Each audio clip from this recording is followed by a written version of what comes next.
Gen Z प्रदर्शनमा टिओबी आतंक।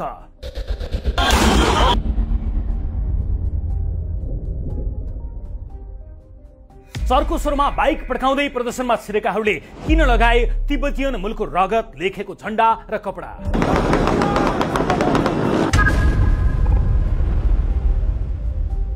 को हुन् तिब्बतीयन मूलको रगत लेखेको कपडा लगाउनेहरू?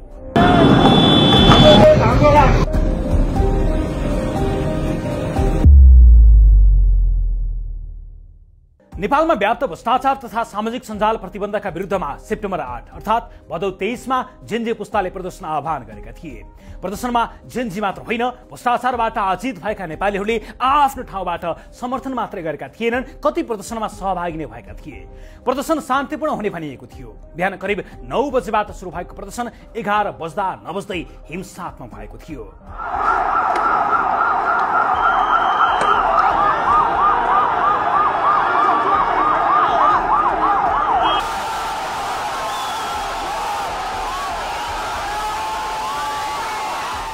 माइतीघरबाट बानेश्वर पुग्दासम्म आन्दोलन भड्किसकेको थियो। बानेश्वर स्थित संसद भवन छिर्ने प्रयास भएपछि गोली चल्यो, जसको कारण सोही दिन 19 जना नेपाली युवाले ज्यान गुमाए।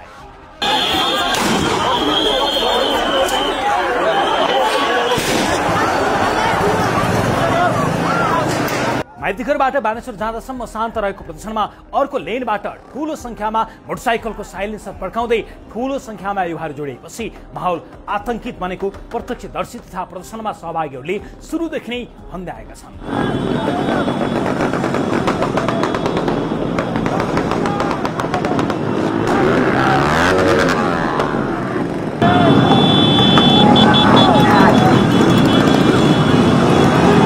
घटनाको 1 महिनापछि ती बाइकमा आएका व्यक्तिहरू को हुन् मात्र खोजबिन भएको छैन। उनीहरूले लगाएको तिब्बतीयन ओरिजिनल ब्लड लेखिएको कालो कपडाको विषयमा समेत चर्चा भइरहेको छ। जेनजी प्रदर्शनका क्रममा देखेको टिओबी अंकित झण्डा, टी सर्ट र ज्याकेटले सामाजिक सञ्जालमा बहस भइरहेको छ।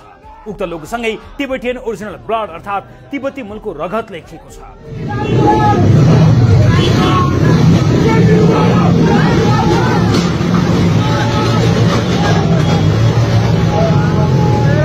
अन्य केही टी सर्टहरूमा भने टिओबी माथि हाकिम लेखिएको छ र यसको लोगो पनि राखिएको छ।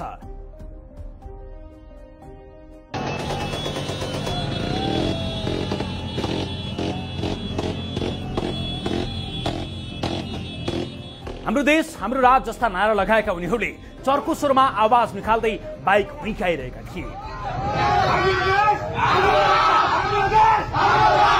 भदौ 23 गते माइतीघरमा जेनजीले गरेको प्रदर्शनमा टिओबी अंकित ज्याकेट, टी सर्ट तथा कालो झण्डा प्रदर्शन सहित ठूला आवाजमा बाइक पड्काउँदै यो समूह प्रवेश गरेको थियो र उनीहरू सबैले कालो रङका ज्याकेट, टी सर्ट लगाएका थिए।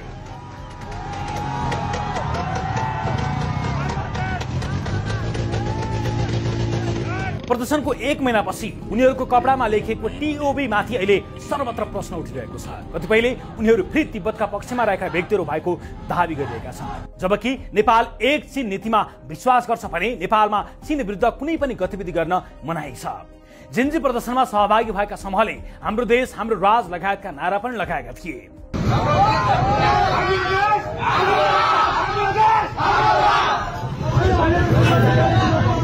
प्रदर्शनमा अघि बाइक र पछि अन्य प्रदर्शनकारी बस्नु भन्दै प्रदर्शनमा उद्घोष गरिरहेका भिडियोहरू पनि सर्वत्र देखिन्छन्। सबैजना दाजु दिदी बहिनीहरू हैन, यही बस्नु, कोही भाग्नु पर्दैन, मान्छेहरू चाहिँ पछाडि नै बस्नु है, बाइकहरू अगाडि राखौँ है। सामाजिक सञ्जालमा यी भिडियोहरू भाइरल भएपछि अहिले यो समूह के हो, कसको हो र उनीहरू को हुन् भन्ने खोजी भइरहेको छ। फेसबुक, टिकटकमा भाइरल भइरहेका भिडियोहरूमा उनीहरू सङ्गठित देखिन्छन्। सामूहिक रूपमा प्रदर्शनमा सहभागी हुनु अघि उनीहरू एक ठाउँमा जम्मा भएर प्रदर्शनका लागि निस्किएको देखिन्छ। यसको नेतृत्व यिनै व्यक्तिले गरेका थिए जसले टिओबी अंकित ज्याकेट लगाएका थिए, जसमा लेखिएको थियो तिब्बतीयन ओरिजिनल ब्लड अर्थात् तिब्बतीयन मूलको रगत। हामीले टिओबी का बारेमा सामाजिक सञ्जालमा खोज्दा फेसबुक ग्रुप र इन्स्टाग्राममा अकाउन्ट देखियो। फेसबुक ग्रुपमा टिओबी स्वतन्त्र तिब्बतका पक्षमा आवाज उठाउने समूह भएको उल्लेख गरिएको छ। यस्तै इन्स्टाग्राम अकाउन्टमा पनि टिओबी देखियो। उक्त अकाउन्टको बारेमा भने टिओबी को अर्थ द ओरिजिनल ब्रदर्स लेखेको देखियो। तर उक्त अकाउन्ट तेन्जिङ दावाको फेसबुक प्रोफाइलसँग लिङ्क गरिएको छ। उक्त प्रोफाइल लिङ्क खोल्दा देखिन्छ तेन्जिङ दावाको फेसबुक अकाउन्ट। तेन्जिङ दावा तिनै व्यक्ति हुन् जसले जेन्जी प्रदर्शनका क्रममा तिब्बतीयन मूलको रगत लेखेको ज्याकेट लगाएका थिए, अर्थात् यी व्यक्ति तिनै तेन्जिङ दावा हुन्।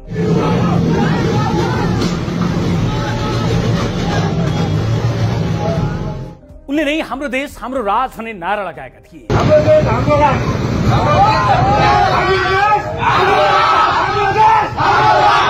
उनले नै टिओबी अंकित कालो कपडा लगाएर प्रदर्शनमा सहभागी ठूलो संख्यामा रहेका युवाहरूलाई निर्देशन दिइरहेका थिए। सबैजना दाजु दिदी बहिनीहरू होइन, यही बस्छौँ, कोही भाल्नु पर्दैन, बाइकहरू होइन, प्लिज बाइकहरू एक लस्कर बाटोमा राखौँ है।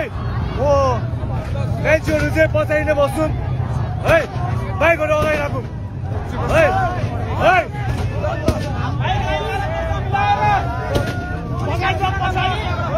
यी अकाउन्टमा भएको एउटा भिडियोमा विराज खड्काले आफूलाई जेन्जी भाइ बहिनीहरूले आन्दोलनमा गुहार मागेपछि तेन्जिङ दावाको नेतृत्वमा गएको उल्लेख गरेका छन्।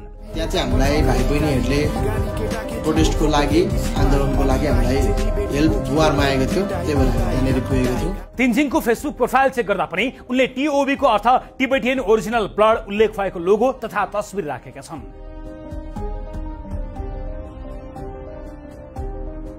साथै सेप्टेम्बर 9 मा खबर बुलेटिन टिभीको फेसबुकमा उनको अभिव्यक्ति भिडियो पोस्ट भएको छ। त्यसमा तेन्जिङले अपशब्द बोल्दै मलाई मेरो देश फिर्ता चाहियो, मेरो देश मेरो शान, हाम्रो देश हाम्रो राज भनेका छन्। भोलि चौकी जान तयार छु, तर होइन मलाई मेरो देश मलाई फिर्ता चाहियो, मेरो देश मेरो शान, मेरो देश मेरो शान।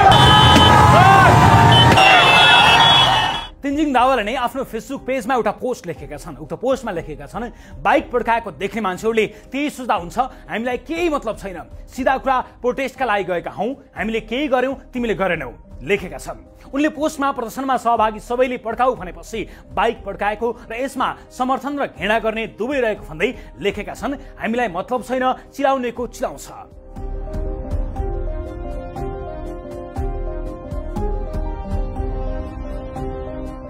उनले नेतृत्व गरेको टिओबी टिमले लगाएको टी-शर्टमा अंग्रेजी भाषामा हाकिम लेखेको छ भने हाकिमको लोगो अंकित छ।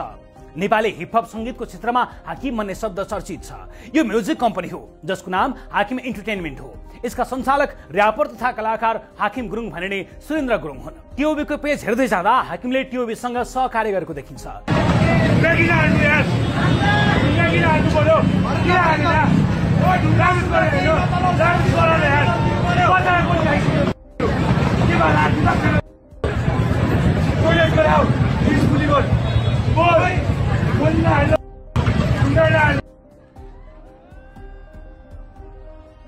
टिओबी को विषय सामाजिक सञ्जालमा भाइरल भएपछि हाकिमले यस विषयमा स्पष्टीकरण दिएको स्टोरी टिओबी को अकाउन्टमा राखिएको छ। उक्त पोस्टमा उनले टिओबी को अर्थ द ओरिजिनल ब्रोज भएको उल्लेख गरेका छन्। साथै उनले प्रदर्शनमा टिओबी का तर्फबाट 150 जना सहभागी भएको र कालो झण्डा आफ्नै टिमको भएको उल्लेख गरेका छन्। साथै उनले टिबेटियन ओरिजिनल ब्लड लेखेको ज्याकेट लगाउने तेन्जिङ दावा आफ्नै टिमको सदस्य भएको स्वीकार गरेका छन्। उनले विभिन्न सञ्चार माध्यममा प्रतिक्रिया दिँदै टिओबी एउटा र्याप संगीत प्रेमी युवाहरूको समूह भएको, विशेष गरी बाइकर्सहरू यसमा आबद्ध भएको जनाएका छन्।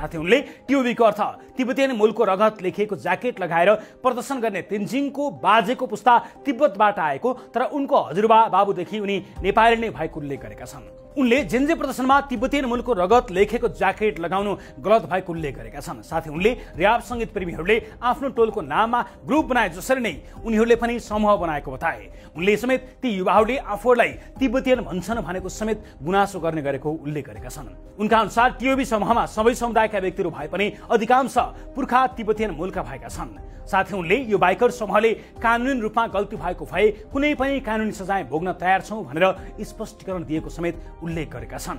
प्रदर्शनको क्रममा टिओबीका सदस्यहरूले बाइकको साइलेन्सर पड्काउँदै माहौललाई आतंकित बनाएको विषयदेखि आगजनी तथा तोडफोडमा उनीहरूको संलग्नता भए नभएको विषयमा प्रहरीले अनुसन्धान सुरु गरेको जनाएको छ।